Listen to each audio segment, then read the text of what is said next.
What's up, Tribe? Hillary here, founder and CEO of Hatch Tribe. It's been a long time since we've done a live, and I was jotting out some notes over the course of the weekend thinking about many of the conversations I have with business owners about their struggles, the desire to grow your business and how often your desire for growth is not matched by the speed that you really want.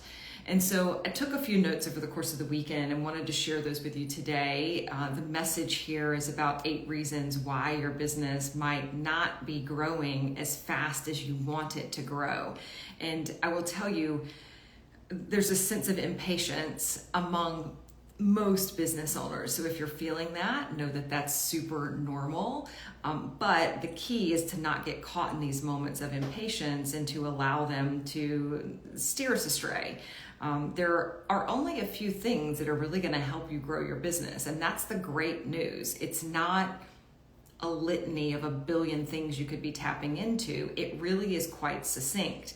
So I want to unlock some of those keys for you today, provide you with 8 reasons why your business might not be growing as fast as you would like it to, and maybe take some notes, think about what pertains to you, and certainly reach out if you have questions or drop them in the chat while we're here.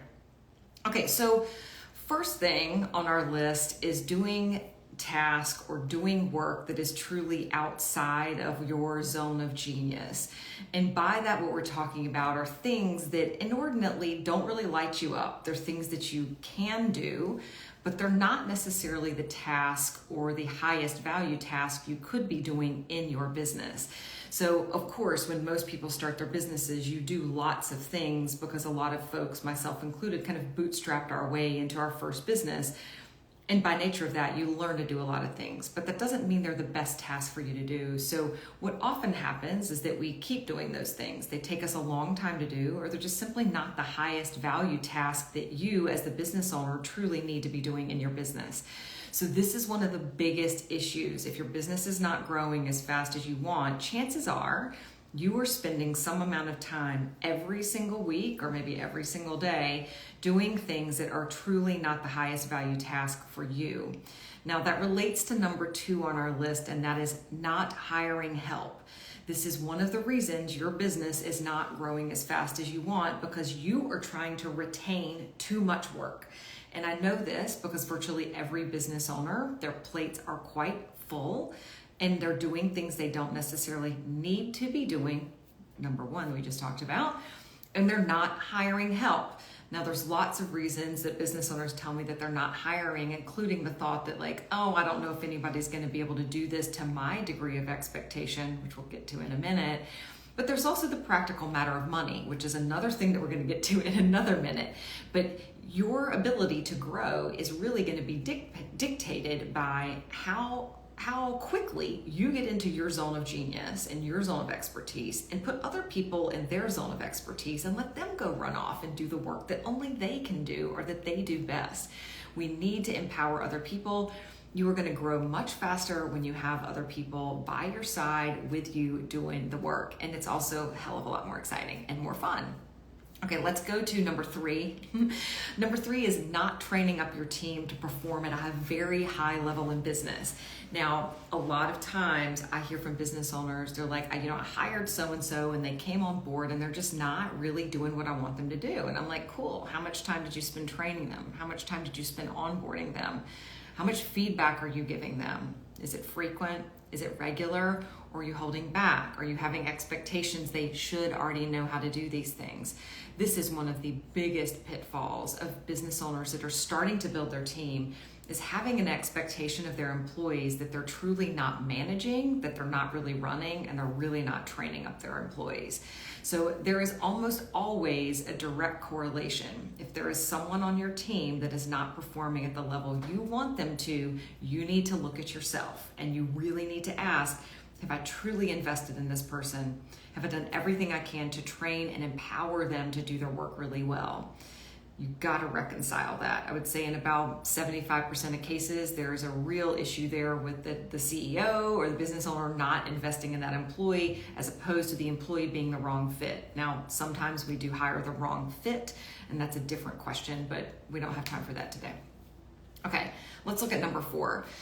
Number 4, this is a reason why your business may not be growing as quickly as you want, and this is not actively working on sales.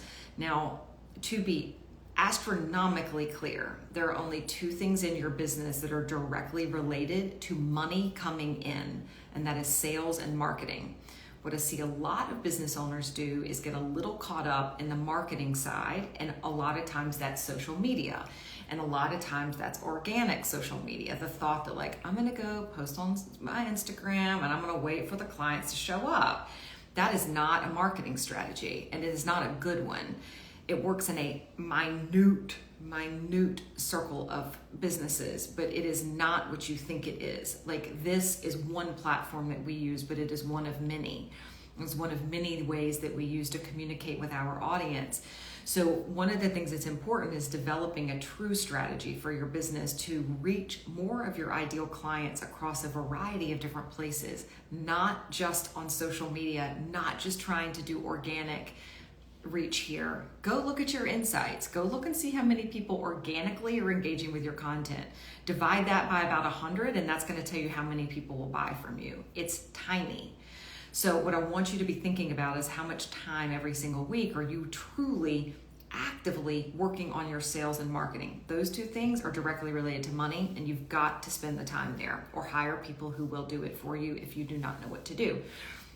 Now that goes to number 5 on our list of 8 reasons why your business might not be growing at the pace you'd like it to, and that is waiting until you make the money in order to invest in your business.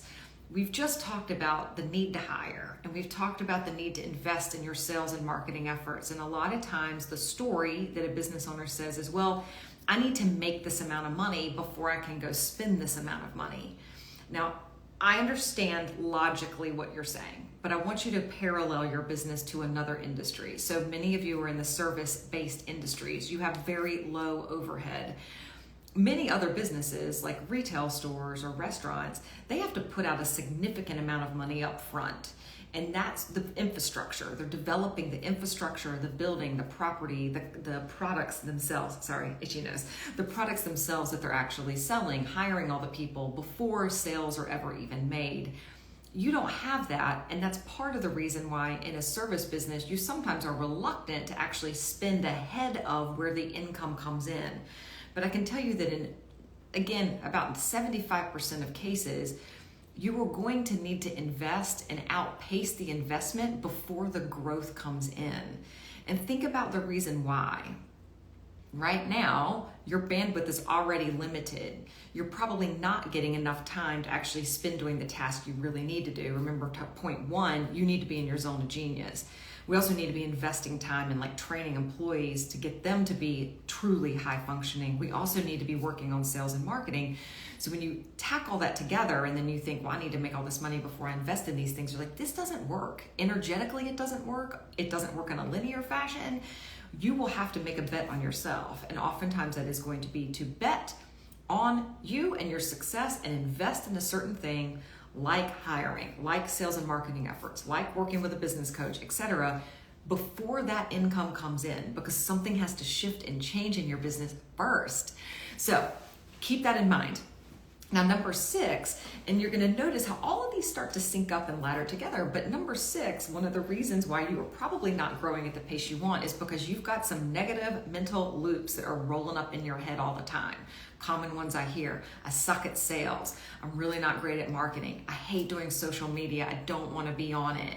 I really suck at getting a deal across the line. I'm not getting my clients to sign. No one ever upgrades with me. No one continues their work with me. I can't, this. These are negative thought patterns that have an extreme influence on your ability to lead your business to success and your ability to grow it, especially beyond the threshold you've hit, wherever that is. So I need you to pay attention to the words that are running through your head, because there are a lot of patterns there that are keeping you from growing. This is where working with a coach and even with a mental therapist is super helpful, because you can really unpack that and learn how to repattern and develop new thought patterns that are much more empowering for your growth. Okay, let's hit the last 2. So 2 more reasons why your business is not growing at the pace you want. Number 7 is trying to do it cheap. Now, Again, I get it. As a business owner, we don't want to spend more money than we necessarily need to for any given thing, right? And I'm going to give you an analogy so that we can kind of giggle about this. Think about some things where you never go cheap, right? And I'm going to give you toilet paper as the example. Do you like that cheap ass toilet paper that's single ply? Probably no. Like 95% of you right now are going, hell no, I do not buy that. You buy something that's more expensive. You might buy Charmin, and it's like one of the most expensive things on the shelf, right? Quality comes along with what you're paying, right? So remember that when you are in the mode of saying, I need to hire, or I need to invest in my marketing and sales, are you trying to do it this cheapest way possible, or are you actually investing with intent? If we invest with intent, we're probably going to spend a little more. So I am a business coach. I am not the cheapest business coach. I am really good at my job. I am really good at helping my clients get results that they are not getting right now. And you should expect to pay for that, right? Same with a really good marketing firm. You should expect to pay for their expertise. Stop trying to do it on the cheap. Stop trying to nickel and dime the people that you're working with, right? Quality comes with the price almost always. So just like the toilet paper, remember, you will spend more money for something that's good, that gets you the result you want. Okay, so stop trying to do everything on the cheap. Okay, last piece, number 8. The last reason why your business might not be growing at the speed that you want is because you're trying to do a lot of things alone and you're truly not supported by other people who get it. Business owners need other business owners. You need people that you can talk to that deeply understand what it's like to be a CEO, to be a female CEO, to be running a business, to be trying to grow that business, to be facing the challenges that we face regularly. The example I would give you here is like, you're not going to go to like your accountant and go ask them for like good food recipes, right? You're not going to be like, oh, teach me how to cook. No, you're not going to go to your doctor and be like, give me legal advice. This is why, as business owners, we should not be going to people who are non-business owners and be seeking counsel from them about what to do in our businesses. Business owners need business owners. So if you were finding yourself kind of on the outskirts and not really having a tribe of people around you that are successful business owners, that can be a real challenge. The higher you develop your business, the more successful it is. You need to surround yourself with people that are equally as successful. That is how we level up, myself included. So you need to be very conscious about the company you keep and insert yourself into environments where you can level up. That is why our mastermind exists. You know, the CEO Sanctuary is really designed for that. It's meant to help business owners find community and connection, among other things, but that is a big part of it. It's a way of putting yourself in the company of other business owners where you can get insight, you can get peer-to-peer mentoring, and really learn how to grow together. You know, a little bit of vulnerability is required, but I tell you, when you let your guard down, it opens you up for the growth that you desire, for really learning how to do things in a way that you don't already know how to do from other people who actually have the expertise to guide you there. So I'm going to leave you with this today.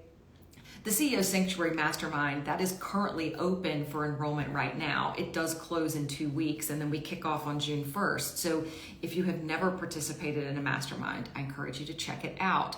Our mastermind is unique. We work specifically with women business owners, and we really focus on 3 main things. The first is conscious growth. We want business owners to really identify what they want, both in their personal life and in their business, and build their business with intent so that they don't build a business that spins their personal life out of control, or vice versa, kind of follow the personal side and notice the business is not in support. Both deeply matter. So conscious growth is a big part of what we do. The second is all about community and connection, and it's exactly this point. You need people who get what you're going through, who deeply understand what this is like. It's a unique position to find yourself in, and you need the support that can get you there. And then the last piece is we cultivate leaders. This is it's truly my mission as my own career has changed and my own desire to do this work has changed. I want more women to feel really confident leading, to be stepping in front of their business, to be guiding their team, to be guiding their employees, and know that they can do it in a way that does not feel hard. It doesn't need to be hard. It can be really beautiful. So if you are interested, check us out. You can go to our website. It's hatchtribe.com. There's a link at the top of the page for Mastermind. That's the CEO Sanctuary. Check it out. Join us. If you have questions, you can always DM them here or shoot them wherever you'd like. Email, otherwise, through the website, whatever. Anyway, reach out. All right, those are our 8 reasons your business might not be growing as fast as you want. So what resonates with you? Where do you think you need to spend a little time? Take action. Talk to you soon.